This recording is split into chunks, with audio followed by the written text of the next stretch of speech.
егер сіздің қолыңызда сонымен күресу болса, сіз қалай күресер едіңіз? Қытайдағыдай.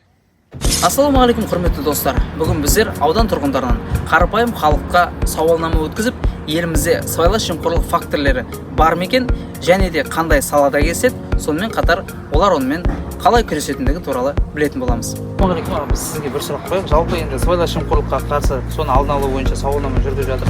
Қалай ойлайсыз, біздің елімізде жалпы жемқорлық факторлары бар ма? Сіз олармен кездестірдіңіз бе? Кездестірген жоқпын. Ондай көрген жоқ, кездескен жоқсыз. Бүгін сізге сұрақ, жалпы біздің елімізде сыбайлас жемқорлық бар деп ойлайсыз ба? Бар деп ойлаймын. Кез келген салада, кез келген жерде болады деп ойлаймын. Біздің елімізде сыбайлас жемқорлық бар деп ойлайсыз ба? Қалай ойлайсыз өзіңіз жеке тұрғанда? Бар шығар енді. Егер біздің елімізде сыбайлас жемқорлық болса, ол қандай мекемелерде немесе қандай ұйымдарда болуы мүмкін? Бірде болатын шығар,